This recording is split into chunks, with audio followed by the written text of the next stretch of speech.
maybe I should just, okay, maybe I should just proceed then. So today I'm going to be talking about a couple of things. I'm going to be talking about like what exactly CV. I'm talking about, the difference between a resume and a CV. I'm going to be talking about the principles of CV writing. I'm going to be talking about the different CV formats that we have.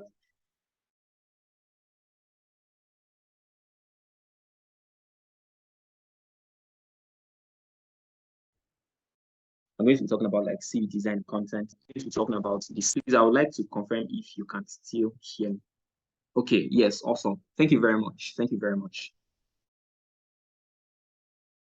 I've themed or I've tagged this the anatomy of a winning CV because anatomy of winning CV because I understand that most of us here are medical students and I think we have some pharmacy students as well. And I'm sure that we're familiar with the anatomy and we are familiar with anatomy and physiology. So anatomy basically is just when you're talking about like structure, right? But then physiology is when you're talking about function, right? So when it comes to writing a CV as well, both structure and function are very important, right? And that was why I decided to tag this, the anatomy and physiology of a winning CV. You could have a CV, but then is it giving you the opportunities that you desire? You could have a CV, but then have you been able to get the opportunities that you always wanted to get using that CV? So you need to have a winning CV, and that's why we are here today. That's what we want to talk about. So next slide, please. Next slide. Can we still see the slides? Are we seeing the slides on our end? No. Okay, awesome. But can we see it now? Yes, I can. Awesome. Yeah, like I said, today I'm going to be talking about like what's the CV, resume versus CV, principles of CV writing, and all of these things. Right. Next slide. Next slide, please.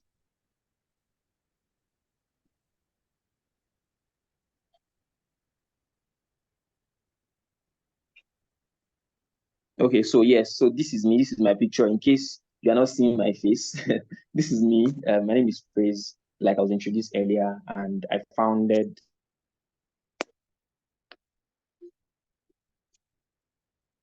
This is on CV resume writing, profile on public speaking. And aside that, I'm also a medical student at Lalu Capital University of Technology. And over the past 1 year, I've been able to train more than 300 students and young professionals to develop their work readiness and career skills in the past 1 year. I'm very passionate about youth empowerment and youth development, especially to curb the problems of unemployment and underemployment in Africa. So next slide. Yes, so this is a fact that I want us to, definitely that you're not the only person that is applying for that job. Hundreds and sometimes thousands of people that are also applying for that same job alongside yourself, right? So you need to, ensure that your CV is well written so that, you can attract the attention of, the employee or the person that is reviewing your application. There's so many, apart from jobs, there are so many applications that are very competitive. I'll give examples. One of them is Mandela Washington Fellowship. I'm not sure, I don't know how many of us have heard about it, but I'm very sure that some of us here must have heard about it. Mandela Washington Fellowship is very, very competitive, and I think they just accept. I think, but then I'm very sure it's not up to 100, right? 50 people like every year. Just look at that, right? So that's like a very competitive fellowship, right? There's also this Yali Regional Leadership Center. I'm sure that some of us are also very minimal number.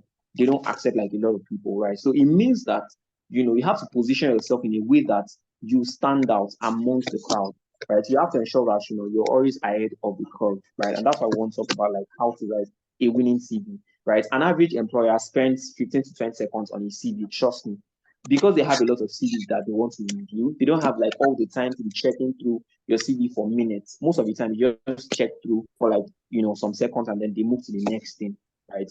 And even personally, I've reviewed like a lot of applications past, people applying for volunteering roles and all of that. And I was very fast. I just came through, looked out for the things I was looking for and everything. So and I saw that for people that had their CV well outlined, it helped most of the time. Like it helped me to like pick the things that I could pick, right?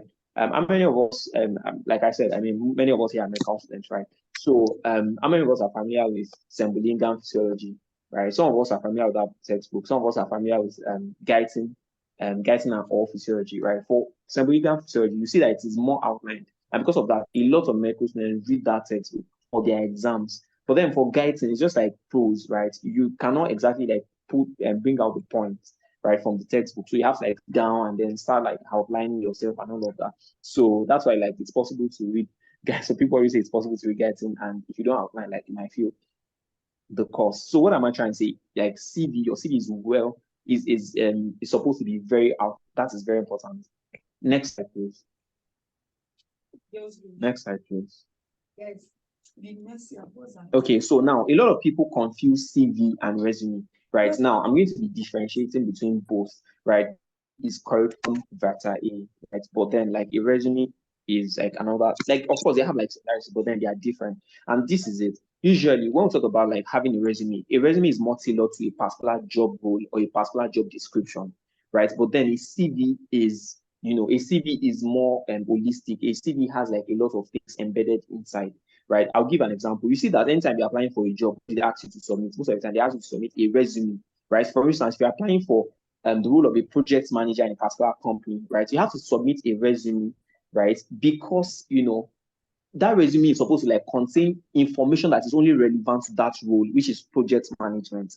Do you understand my point? But then like a CV is different because a CV might like have a lot of things. In fact, it might have like everything that you've done, right? Maybe like your academic qualifications, your work experience, your publications, your research experience, and all of that.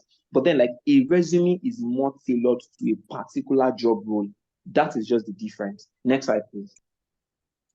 Next slide. Yeah, so I said CVs are more extensive, right? A CV is more extensive in the sense that like it contains like your academic credentials, your professional experience, and usually a CV is primarily used for admission in academia. So you see that a lot of people that are applying for graduate school, they don't ask for resume, they ask them to submit what their CV because they want to see everything that they have done right from the time that they started school and all of that till like the point of application, right? That's why they ask them to submit their CVs, right? Because I mean, it's going to contain everything that they need to see: the academic qualifications, their academic background, their certifications, their memberships, professional affiliations, and all of that, right? A CV is more extensive. I think that's basically the difference, right? Next slide, please. All right, so yeah, so this still corroborates what I said prior to now, in the sense that like apart from the fact that a resume is like just very tailored. So for instance, if you're applying for the role of a project manager, and everything that you're going to include in your resume is going to just be tailored to project management. Anything that you have done that is outside project management is not supposed to be on your resume. And that's why they always say that a resume is not supposed to be more than like a page. And sometimes on very rare occasions, you could have your resume like as a 2-page document, but then usually it's just like a page. The rule of thumb is when you have like a page is just for 5 years experience. So they believe that you like compress everything that you've done in 5 years on a page, right? So it means that if you have like 10 years experience, for instance, then it's reasonable that your resume is like 2 pages, right? But then like for CVs are more extensive because they contain like almost everything that you've done in the past. So can we move to the next thing, please? Awesome. So resumes are concise. Next slide, please. Next slide. Yeah, so these are some of the principles of CV writing. Now, some of the things I want you to really pay attention to, are these principles, right? Because they can really Right. they can influence, please, I would like us to mute our mics.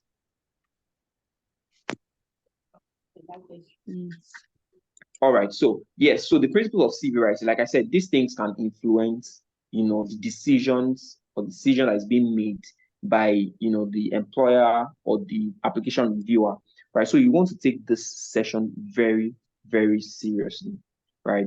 So number one thing is that you have to be able to like scan, like your reviewer or your employer has to be able to like scan and digest everything like on your CV in less than 30 seconds, right? So that means that if everything is jumbled together, they're not going to be able to do that, right? That's why things like alignment, things like spacing, all of those things are very important when it comes to like writing CV and all of that, right?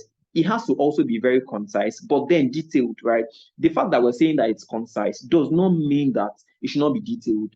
Please, when you're writing your CV, you don't want to be humble. I mean, why are you being humble about the things that you've done or the things that you've done, right? So you want to ensure that they are really, really detailed. Like, talk about the things you've done, the result that you've accomplished, and all of that, right? That's why I put detailed, action-oriented accomplishment statements. It has to be action-oriented. Like, what exactly did you do? And that's why I always have a challenge with people that are always volunteering everywhere, but then they have refused to do nothing in those organizations. But because like when you now want to write your CV, you now see that there's nothing that you want to write, right? And that's why like a lot of people start to like cook up a lot of untrue things about what they have done and everything and put it on their CVs, right? So you have to really do work. And that's why any opportunity that you want to apply for, you want to really ask yourself, when you get to this position, when you get to this role, what exactly would you do? What exactly are you going to do? It doesn't matter if it's a voluntary role, it doesn't matter if it's a paid role, you have to do something. All right. And that's why, like I said, it is action oriented, right? So also ensure that the keywords in your job description are really included in your CV or resume, right? You know, there's something called applicant tracking system because like a lot of people usually apply for jobs, opportunities, and all of that. Usually, potential employers or reviewers are not able to just sit down and start to like look at everything one by one. Imagine, I think there's this scholarship, Shivning Scholarship.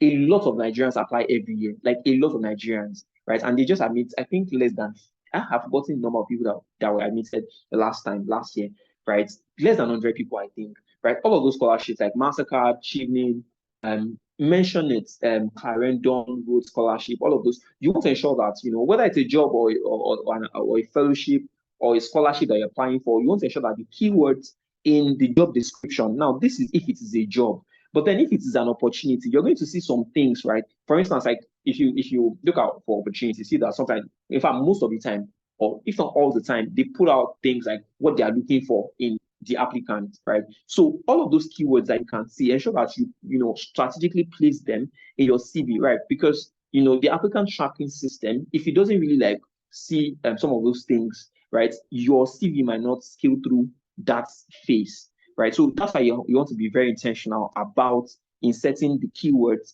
in your CV or your resume. Next slide, please. Yes, so another thing that I want you to really pick here is that you want to ensure that you list content in reverse chronological order. And what this means is that, for instance, let me give you a very good example. So let's assume that right now I'm a student at the University of Lagos, right? And I'm studying pharmacy, right? I'm studying pharmacy, yeah. And I mean, I went to what's the name of I went to King's College while I was in secondary school. So while I was in secondary school, I went to King's College. So on my CV, when we talk about like when I want to talk about like reverse chronological order, it means that it is what I am doing currently, or it is what is most recent that's supposed to be on the top, right? So it means that if I'm going to be talking about like my education section, I'm supposed to talk about my university, like the degree I'm trying to bag and everything, talk about it first before I move to my high school, right?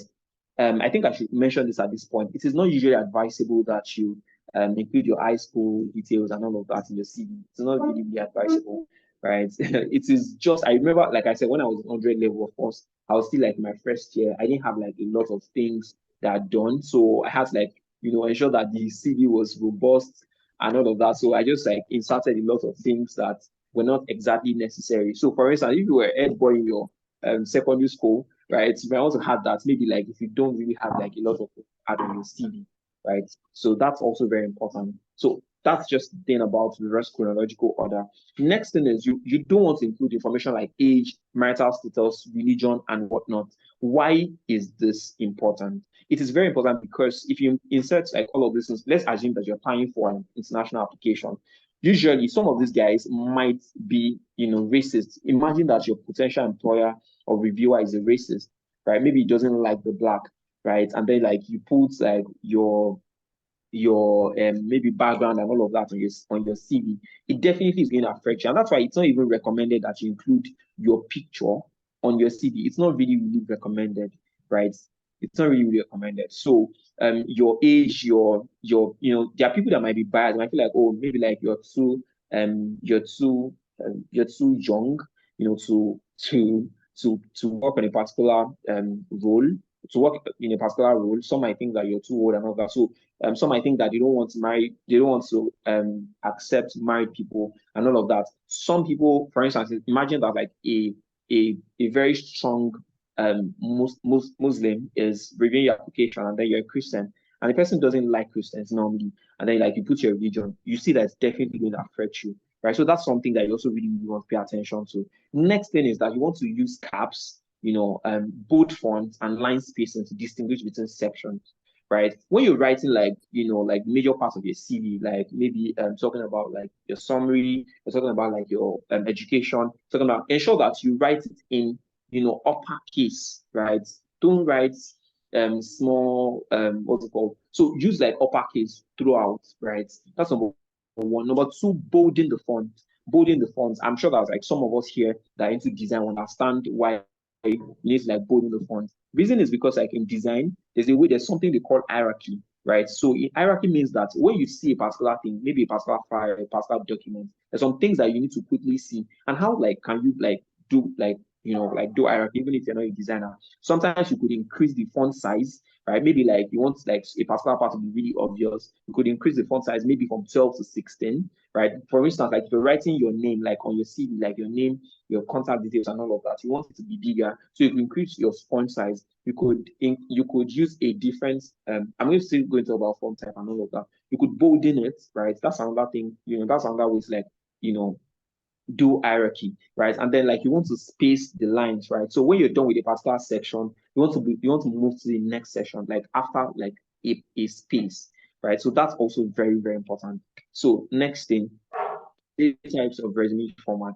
We have reverse chronological, we have functional, and we have a combination of both. I don't really want to like delve into this because there's really no time. Next slide, please. Organization of the CV, right? Yes, next slide. So, I mean, like when you have a CV, what are the things that are supposed to like be on your CV? Truth be told, it was when I, at some point, like when I really like understood what exactly was supposed to be on a CV, that I started to take, I started to take my life seriously, right? Because like it is very possible that you're just, I mean, as a student, for instance, like you're trying to volunteer and all of that. It is very possible that you're just doing things blindly. Like, for instance, you could focus so much on a particular thing, right? Maybe like you focus so much on leadership, and you think that, oh, by the time you're done, you're going to just get a scholarship and just go to grad school and all of that. But then it's not always true, right? There are schools that, there are scholarships that are more, they are very big on, academic qualifications, right? So they want to like see your research experience, they want to see your publications, they want to see your presentations, they want to see, like your academic awards and all of that, right? So they're very, like, very, very big on academic qualifications. I think an example is Oxford University. But then there are what's it called? Yes, and I think Mastercard scholarship. Yes, Mastercard scholarship is also like very big on academic qualifications. But then there are some, like scholarship that they are not exactly big on academic qualifications, but then they are more interested in your leadership experience, like the problems that you've been able to solve, right? I think a very good example is Achievement Scholarship, right? I'm sure that some of us are familiar with these things. So what you want to do, for instance, if you're interested in getting or winning the scholarship by the time you're done with school, is that you want to go to their website, go on check checking, look out for people that won the scholarship in the past, and then like look out for the things that they've done and all of that, and start to like tailor your experiences to that as well. It is very important, right? You need to really, really prepare for any opportunity that you want to get. That is very, very critical. Another example of a scholarship that is also very academic oriented is Rhodes Scholarship, right? Rhodes awards, I think 2 people every year in Africa. In Africa, West Africa, I think West Africa.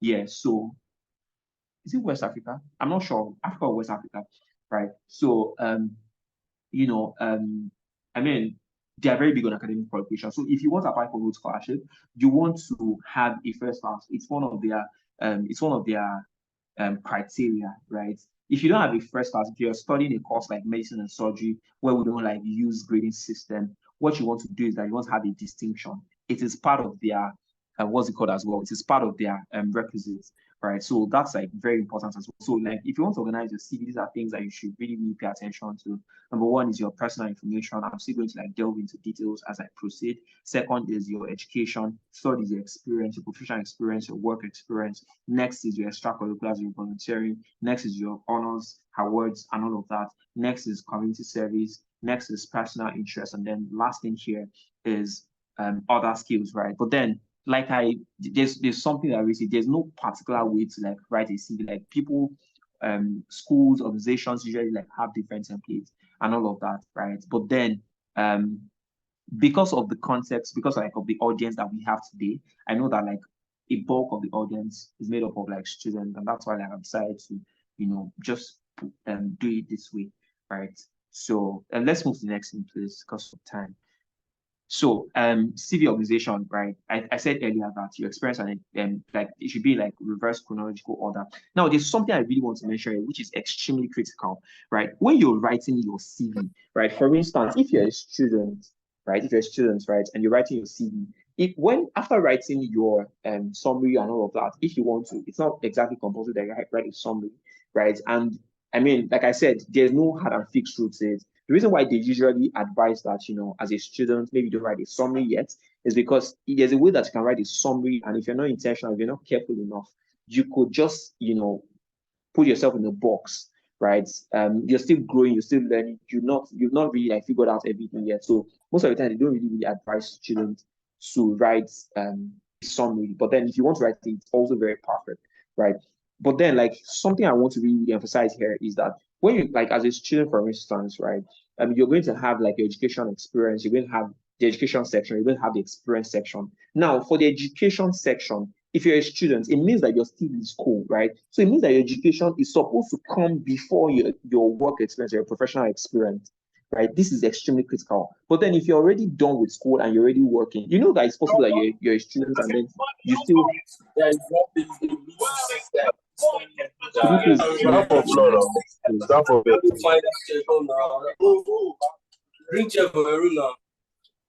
When I talk, I'm the side wine that time. Sit down now. They go.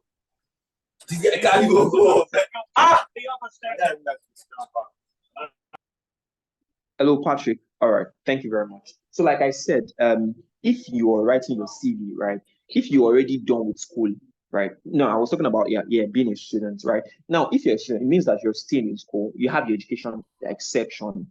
You also have your experience section, and that's why as students, the fact that you're a student doesn't mean that you should not like have years of experience. I mean, many of us here can relate to the fact that sometimes you're done with school, and then part of the criteria, for the job that you're trying to apply for is that you have a minimum of 5 years experience, and you're wondering, you just finished school. How are you supposed to have a minimum of 5 years experience? How are you supposed to have a minimum of 3 years experience? You can actually build experience as a student. I know a lot of people that have done that, right? It is very, very possible. So your experience as a student could include like internships that you participated in, that you've been a part of, maybe externships. It could be, maybe, I mean, I think that during COVID, there was COVID for people that attend federal universities, especially there was COVID.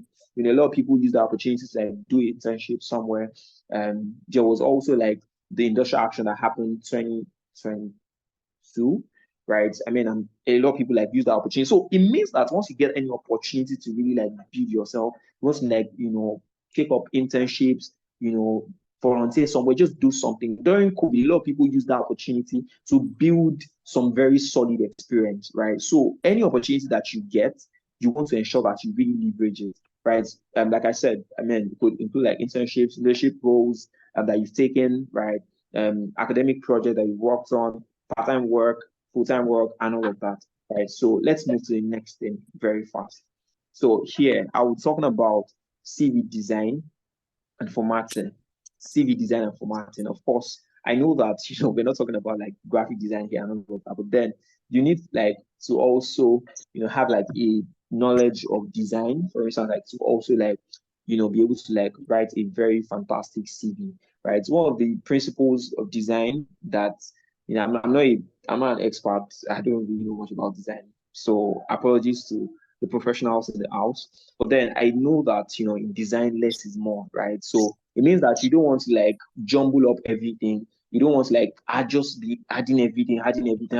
Nah, it doesn't work like that. Less is actually more. You want to space it. There's something in design called white space, right? So you want to really space it. White space is just like you giving it breathing space. When you look at the document, you should be able to like quickly pick up some things and all of that, right? So, like design and formatting is also very important. You want to ensure that it has enough white space. That is very important. If you look at a flyer, how you know that a flyer is bad is that it doesn't have like enough white space, right? Like I said, I'm not an expert, so you have to like forgive me as regards, that. So you want to like add a line like up in between sections, right? You want to use lines to distinguish sections. You want to use tabs to align information on the page, such as aligning dates on the right margin and all of that, right? So these are ways by which you can like design your CV and all of that. And usually, like a lot of people, write CVs and then like add a lot of multicolored background and everything. Your CV is not designed, please. Like you're not trying to design a flyer, you're not trying to design something that is, the major, in fact, in design, the major aim of design is so that you are able to communicate clearly what exactly you had in mind, right? So then, like if you're just adding colors, adding everything, and you're thinking that because of the colors, your CV is going to be fine, or they are going to really like accept it and all of that, it is not true. Trust me, it is not true, right? In fact, many CVs that I've seen, they are usually like black and white. Like it's just like maybe like your contact details that they can just add some colors sometimes, or maybe the edit, right? So it's not really about like adding a lot of colors and all of that, right? It is very, very important, right? Another thing about like CVs is that you don't want to use tables. Like why should you use tables? You don't want to use tables while you're writing your CV, right? You don't need it. Right? So another thing is do not use more than one or two font types. And designers will even tell you this. If you're working on a flyer, for instance, you're using like 8 fonts. How about now? I mean, it doesn't mean that you're going to have a fantastic design. So, like I said, less is more. So you could use just one font type. It is very possible. You could just decide to use maybe Arial, maybe Calibri, maybe Times New Roman, and all of that, right? It doesn't have to like be a lot of font types. It could just be one, right? The most important thing is that there's hierarchy. So, for instance, maybe the contact details, if you like increase the font size, right? Maybe 20, or maybe like change the font color for the contact details. Yeah, maybe change the font color to maybe blue. Like you get. So that's like something that you can do. Then, like for other things, like you just use the same font type. You can use a single font type throughout the CV, right? You don't have to like use a lot of font types. But then, if you now like have to use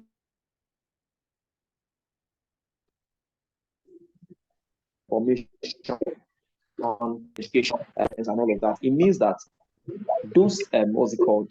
Those ones will be another font type, and the bullet point will be another font.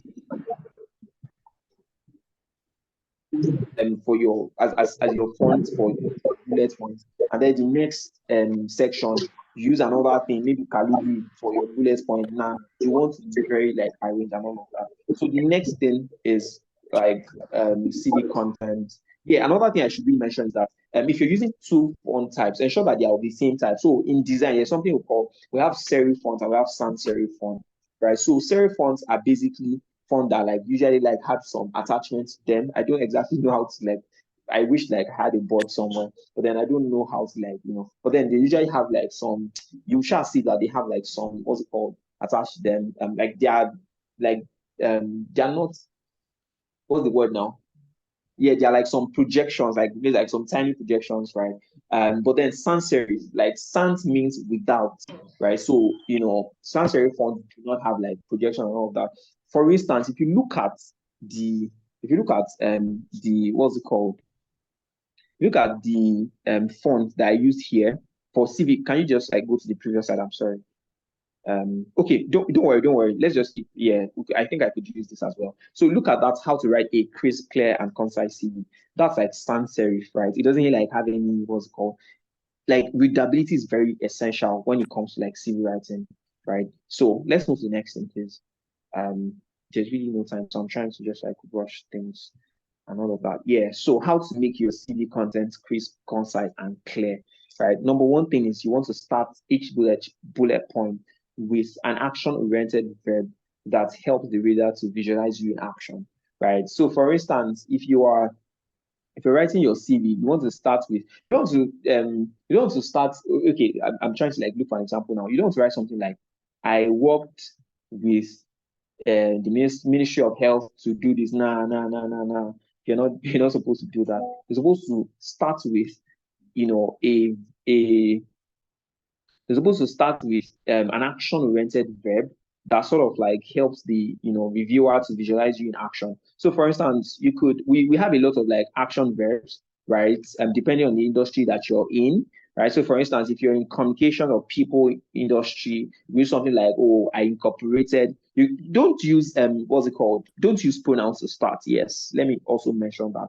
Don't use pronouns to start. Don't use I, we don't be using all of those things. So you could say incorporated a policy somewhere. You could say coach 35 students on design thinking and problem solving for a period of 3 weeks and with 20 hours invested. You could say something like that. You could say interacted. You could say interviewed. You could use moderated. Those are like some of the what's it called, action verbs that you could use if you're in that kind of industry, right? So you have to also like know action verbs, based on their industries, right?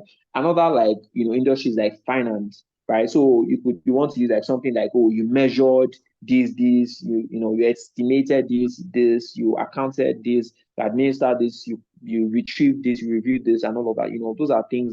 Those are like action verbs that you want to like pay attention to. If you're into like organizational stuff, right, you want to use something like, oh, approve this, arrange this, ordered this, appointed, like if you're into organization, if you're into leadership, you want to like coordinated this and that, enforce this and that, establish this and that, recommended this and that, based on the industry that you're in, right? Created and implemented a virtual fellowship for healthcare students to learn about antimicrobial resistance, which gathered 50 participants from 4 continents, and all of that. Do you understand? Like, you also want to like know action verbs based on the what's it called now? Based on the industry that you're in. And I saw that many of us here are into like healthcare and all of that. So for instance, like, maybe like as a doctor, like you could use something like, oh, maybe maybe you performed a surgery, this and that. I don't know if you get my point. So those are like action verbs that you could use. Maybe you participated in management of certain patients. Maybe you assisted in about, some 20 procedures. Maybe you conducted some, clinical audits, maybe like some multiple research and all of that. Maybe you graded, like all of those things, right? Very important. Next thing is you want to keep it very short. Like I said earlier, 1 page for 5 years of experience. So if you're a student, for instance, and then like especially if it's a resume, right? I mean, 1 page is okay, but then if it's a CV, right, you could like still, extend beyond 1 page if it's a CV. But then if it's like a resume, 1 page is enough, right? The next thing is short list of bullets, right? So under each section, you're going to like have bullets for each job, right? So you want to like, have like short list, no more than 6 bullets for a particular job description, a particular job role. Very, very important. Next is you want to use relevant and meaningful section headers. So for instance, if you're applying for something in public health, right, you want to use like, in your professional experience, don't just put experience. Use something like, public health experience. Use something like, consulting experience. Use something like, if you're applying for a communications role in a particular company, you want to use something like communications experience, right? Those are some of the things that you really, really like want to pay attention to. Next slide, please. Please, I would appreciate if you could just like let me know like how many minutes I have more so that I will know how to manage my time. So next thing,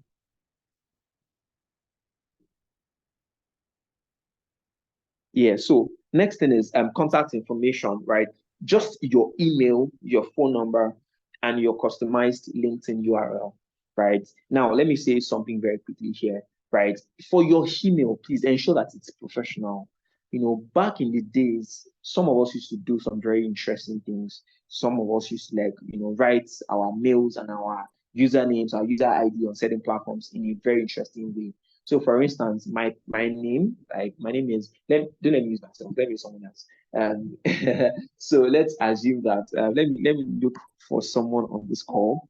I'm trying to see now. I'm trying to see. Yeah, so now we have Olatimilei Precious. Now, you know that back in those days, some of us, anytime when we wanted to open our Facebook account, we now write Olatimilei. We now write HOLARTIMILEIHIN, that very funny manner, right? This is a very professional thing. So please, very important. You don't want to write in a non-professional tone. It is very important, right? Some of us, our emails, in fact, at the site of your email, the UI is already unknown, right? Maybe you're using an email Francis with the steez at gmail.com. Francis with the steez at gmail.com. How is that professional, right? It's not professional. So you want to ensure that you use a professional email address. Use your first name and your last name. Your first name is the name that they call you, and your last name is your surname. Then, if you want to add some numbers, maybe 01, 02, and all of that, don't use too long. Don't use numbers that are too long. Don't use let me see someone now. Excel adidokun 129362 at gmail.com. Abba, if somebody wants to help you tomorrow and then they need your mail, they are trying to remember Excel adidokun 129236 when it's not your phone number. So you want to ensure that it's very you really pay attention to that as well. Your LinkedIn URL, right? There's a way that you can customize your LinkedIn URL. I might not be able to go through this, but then it's very simple. Next thing is use the STAR approach. So STAR basically is situation, task, action, and results, right? So for instance, what is the situation, right? What exactly is the problem, right? Let's assume that maybe it's teenage pregnancy, or let's assume that it's the problem of prevalence of NCDs in Africa. That's the situation. That could be the situation, right? The task, then the action. What exactly did you do? Did you organize an awareness program? For instance, one thing about NCDs is that NCDs, I think NCDs are leading causes of death worldwide. So one thing about NCDs is that they are preventable, right? So if you pay attention to the risk factors, right? For instance, I think we have physical inactivity. We have if you really pay attention to the risk factors and you ensure that people are aware. Hello? Yeah, I just want to say Okay. it's just a minute. All right. Thank you very much. So you want to ensure that people are aware, and all of that. So that could, you could focus on NCD prevention. How maybe you organize a campaign, maybe you organize an outreach and all of that, right?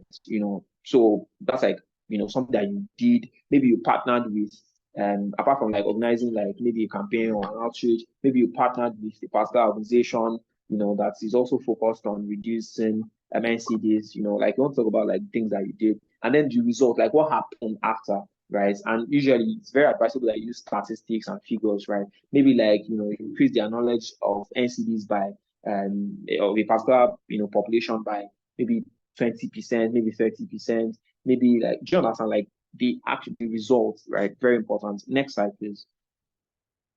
You want to remove any information that is not relevant to the job description, especially with the resume, right? Next slide, please. So yeah, we have CV sections, right? Next slide. So we have the personal information section. Yeah, so this basically is just your name, your contact information, your LinkedIn URL, right? Next slide. Have your education section. You list in reverse chronological order, like I said. Your high school information should not be included, especially if you're done with university already. You don't have to include your high school. I mean, it's not necessary. You want to include your graduation date, right? So usually it's advisable that you include when you started school. Maybe you started 2015 to 2022. If you are still in school, 2015 to present, that's how to write it. 2015, present, right? So then your institution, University of Lagos, Nigeria, right? Because imagine you're putting out an international I did not say something the other time. Like when it comes to contact information for your personal information, when you're writing your contact, ensure that you include your country code. So, for instance, if you're applying for something in the US and just put 08160950270, right? You might give your employers or your reviewers a hard time because like they might just like have to like figure out where you are from. So you want to put that as well. Your country code, very very important, right? So yeah, so I talk about like graduation date, talk about like degree. So for instance, if you are studying if you're studying medicine and surgery, so you could put something like MBBS, medicine and surgery. If you're studying pharmacy, B Pharm, and pharmacy and maybe pharmaceutical sciences, you have to like have your degree and all of that. Then add your GPA if you want to, but it's not compulsory. Right? It's not compulsory. Then add any other information that is related to your academic career, right? Maybe like scholarship that you won. So after that, after your education section, you could put something like, maybe a scholarship that you won, maybe total scholarship, maybe maybe a grant that you won, anything that is just related to your academic career, right? Next slide, please. So your work experience, right? So you want to include your previous internships, your full-time positions in the work experience section.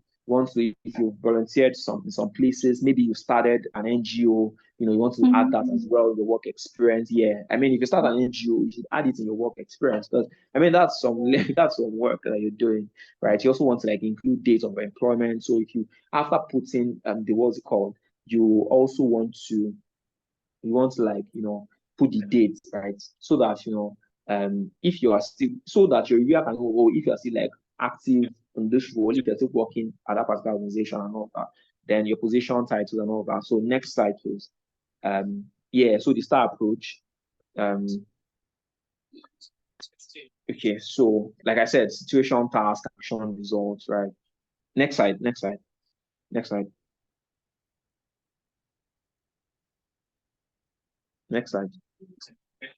Okay, yeah, so next slide. Yeah. So the STAR approach, I'll give an illustration here. So for instance, here is how that you could like write your bullet points, right? For instance, they always say that is how you package this thing.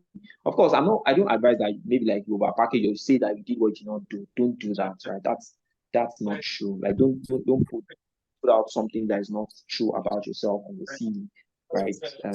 It's incriminating, right? So you could say something like worked with WHO, World Health Organization, NCD prevention to write a recommendation form, which served as a call to action for the Nigerian community, served as research mentor to 4 high school students and analyzed publicly available COVID-19 data to evaluate the impact of reopening orders and COVID-19 hospitalizations in all 36 states in Nigeria. Sorry, I'm rushing because of time.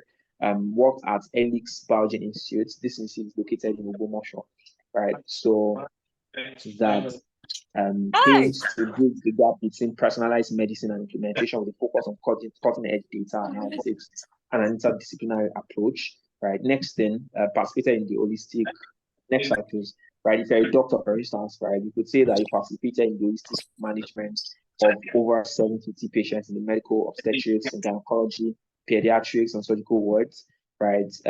You could say something like, or maybe you raised and manage funds of about $200,000 for project execution and you received an official recommendation from the United Nations Secretary General, right? You see that statistics are very important. If you see, I mean, because like when you're trying to evaluate impact, when you're trying to measure impact, right, you want to like really very particular about statistics. How many people, how many hours, how many places, like because diversity is also something that really like adds weight to your to your accomplishment. Imagine that if you impacted 20 people in a location, it will not be as appreciated as impacting 20 people across 3 or 4 countries. That's how it works, right? Because they believe that if you impact 20 people across 5 countries, for instance, or across 3 continents, for instance, you've impacted more people because those people can now go onto their continents or go onto their countries and begin to like solve like problems. But then if you impact just 20 people in your location, it might not be as strong as, like, do you understand? That's why you see that a lot of fellowships, they are usually very particular about diversity. So they might pick like 1 person from each school. Some people might pick like 2 people from each state.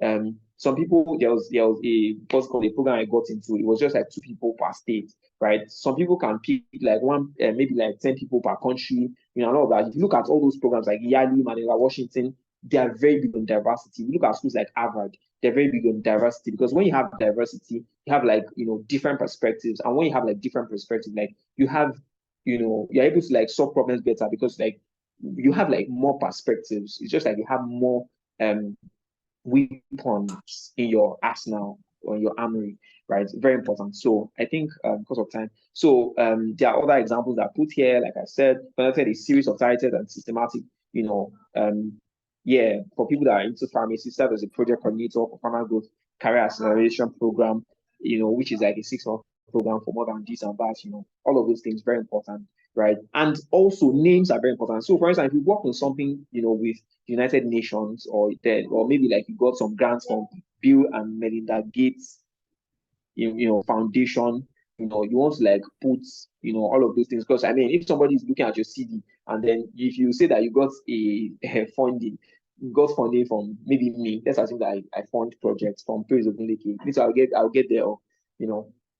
I mean, and another CV, you got funding from Bill and Melinda Gates Foundation, or you got funding from Microsoft. People are definitely going to take that seriously, right? So you could also include like honors and awards. You know, there are a lot of awards. Maybe you won an award in your department, and that's why I'm serious. Like personally, I'm not very big on awards like most beautiful, because you can't put most beautiful on your CV.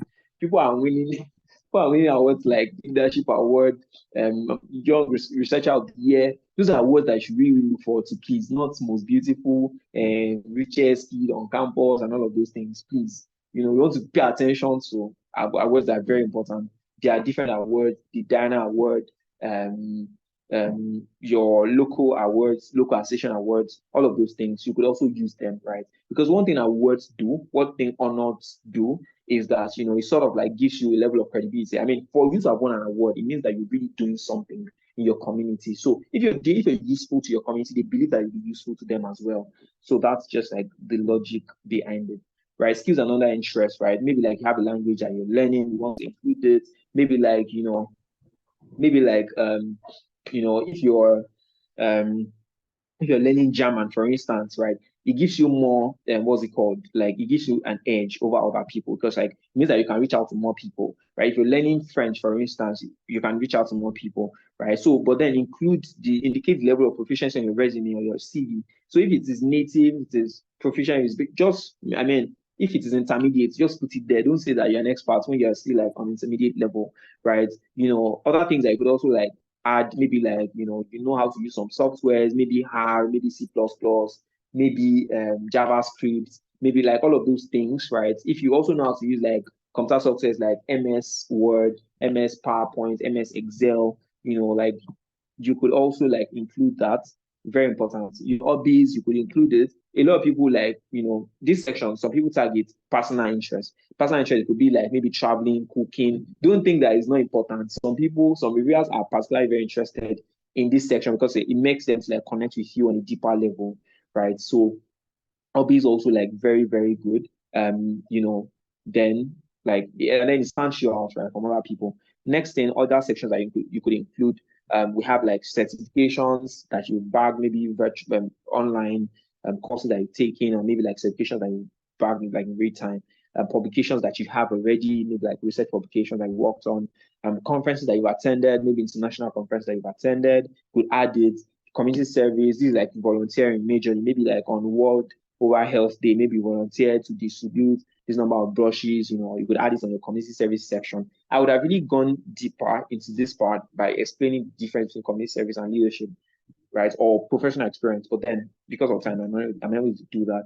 Abstract presentations, for instance, it's like all these things, like, you know, they are plus, they have like, you know, more, what's it called, to your CV. The professional affiliations, right? For instance, if you're a medical student, you are definitely already affiliated with Nigerian Medical Student Association, NIMSA, right? You're associated with COMPSSA, Federation of African Medical Students, you're associated with IFMSA, International Federation of Medical Students Association, you're associated with, you know, maybe CMDA as well, you know, like other affiliations, maybe like some organizations that you work with. That's why you see that a lot of people, they will say that they are a member of World Society of Young Neurosurgeons, World European Academy of Public Health Professionals. Do you understand? Because of those memberships are very they are big deals too, right? Yeah. So you could even get mentorship through those platforms and all of that.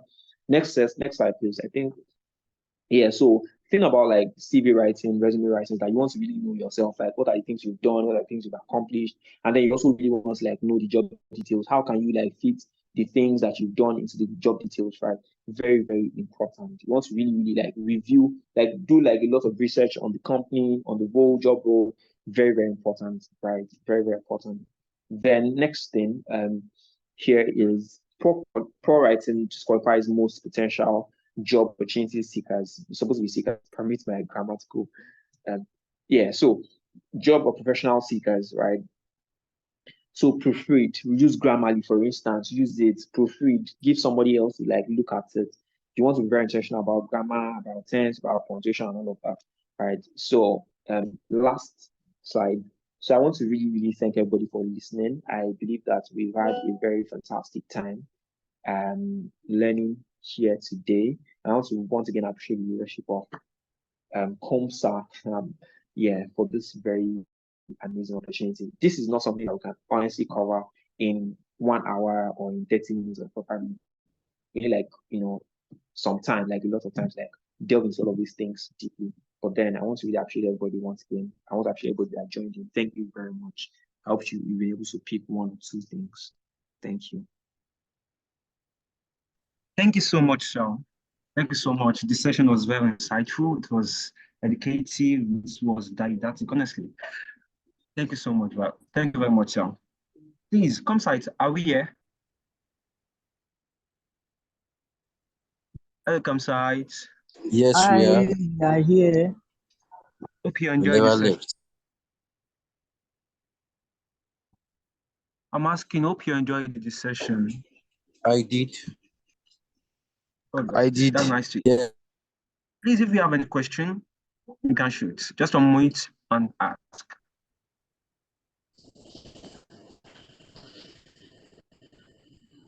If you have any question, just unmute and ask. Good evening, sir.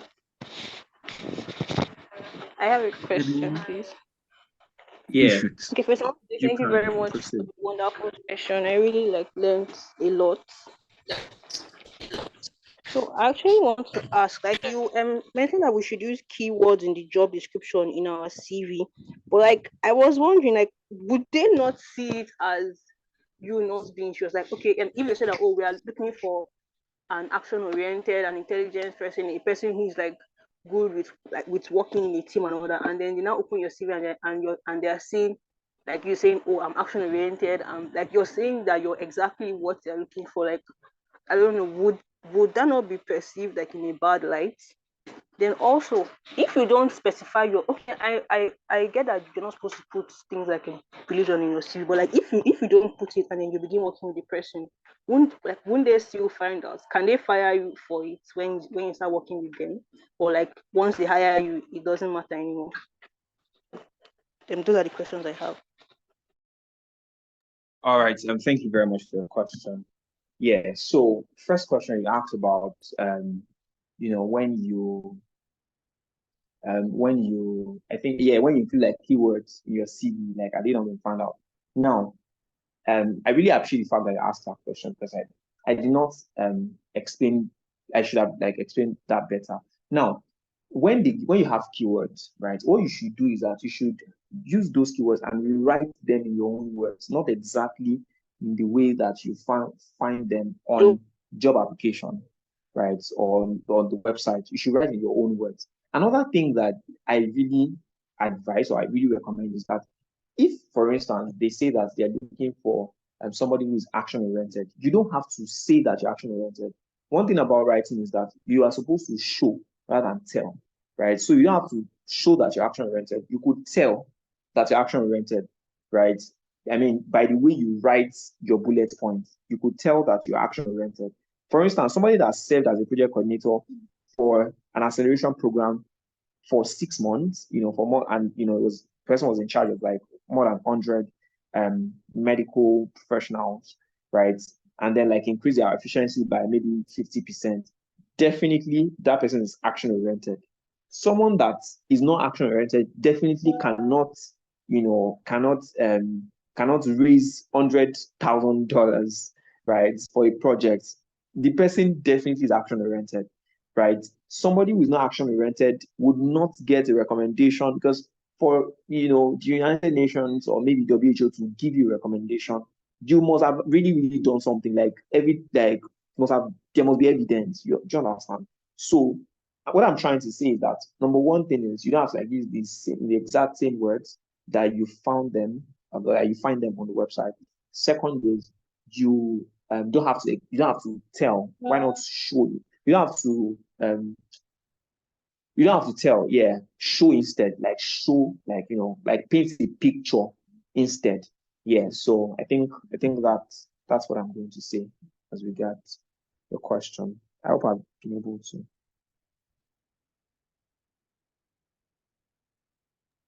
Thank you so much, sir. The question, I hope your answer. Sorry, I hope your question was answered very well. Are you here? Yes, sir. Yeah, Let me sorry. ask you. The second question. I'm sorry, I forgot. Yeah, so you asked about religion and all of that. Like I said, Yeah. it is generally not advisable that you include your religion, right? Because it is not relevant. Like, it is not actually relevant, because what they are interested in is the work that you've done, is the result that you have, is the accomplishment that you have. Those are the things they're interested in, not necessarily your religion. Nobody needs that. Nobody needs your marital status. It's about the work that you've done, or the work that you're able to do, the capacity that you have, right? So that's why it's not necessary. And secondly, because like I said, a lot of people, some reviewers might be biased. So to be on the safer side, usually someone that reviewed the application might not, the person might just be in charge of maybe reviewing applications and all of that. The person might not like be the owner of the company, right? So if at that point of reviewing your application, the person found out that, oh, maybe you are just two people and they need to pick one person, and one person is a Muslim, and the other person is a Christian, and the person that is reviewing application is a very, strong Muslim, right? Definitely, the person is not going to choose you if you're a Christian, right? Most of the time, like, because people can be biased as well. People can use all of those, little factors. So to just be on the safer side, it's advisable that you don't include your religion and all of those things on your CV. Thank you very much, sir. So I got another question about people that have not done, so much. Maybe people that just started volunteering and all of that. Like, what can be added to their CV and everything? What I would say is that, be very honest, if you've not maybe done a lot of things, I would just advise that you start doing it now. You can do so much in a year if you're very strategic, right? If you're very strategic in the sense that you ask questions, strategic in the sense that you focus, you streamline your activities. Like, you're not everywhere. Some people are interested, they are in climate, they are in public health, they are in education, they are in poverty, they are in hunger, they are everywhere. You are streamlined, like you focus. So because of that, you're able to you are more strategic in the sense that you maybe apply for fellowships, conferences, mentorship that is relevant to what you're interested in. So you can do a lot in a year. Volunteer. There's almost no university or no no higher institution of learning in Nigeria that you not find maybe like JCI, maybe tax club, maybe this I've forgotten now, like ISEC, Alt-Prize and all of those organizations. So just start by doing, like, that's just the thing. It was the first time when I was asked to submit my CV, and I saw that this thing cannot take me anywhere. That was when I started to be very intentional as well. Right? When you see some people's CVs, I've seen someone, he was still in school as at that point. I think his CV was maybe 9 pages or something, and it was not maybe he cooked up something. Like, he did it. Like, I knew this person, he did those things. There was another person, before he left school, his CV was already nearing 20 pages. I'm serious. So the best thing is just really start doing something. Like, start doing something. And when you're doing, it's not, when you're volunteering, for instance, it's not because you want to wear merchandise, you want to anything that you, all those, that's why I always advise that you do the real work. I've reviewed a lot of applications, volunteering applications. See that people are very interested in doing what's it called? Doing work that is maybe welfare that will not stress them. So how will you, I'm not saying you cannot have all of those things in your CV, but you serve rice, jollof rice, and malt and all of that. Like might not exactly, that might not really, really strong, right? But then you join fundraising. A lot of people don't like to do fundraising. You join like that kind of scene, right? Logistics, project management, do all of those things. You're going to get a lot of skills from there, right? So you want to be very intentional about doing the hard things too, going the road less traveled as well. So, I mean, just do things, just apply, connect with people. Some opportunities are embedded in your network. I'm telling you, you not get some opportunities on the internet. So I think, if you really pay attention to these things, I'm very sure that in the next 1 year, you're going to be very happy with the progress that you would have made.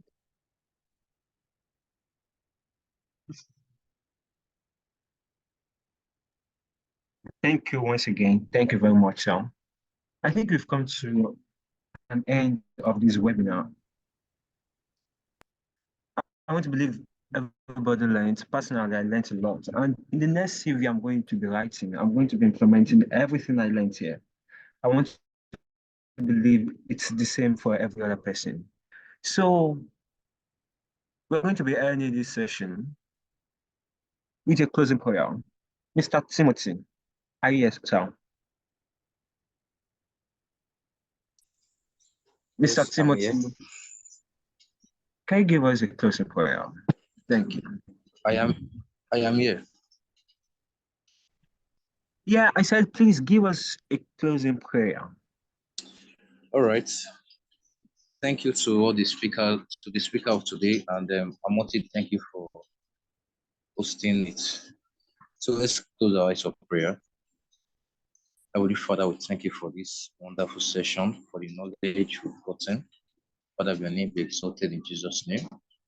Lord, we pray that everything we've learned today, you give us the grace to implement them in Jesus' name. In Jesus' name we have prayed. Amen. Thank you, Mr. Timothy. So yes, thank you for joining us. We hope to see you next time. Please enjoy the rest of your evening. Bye. Bye.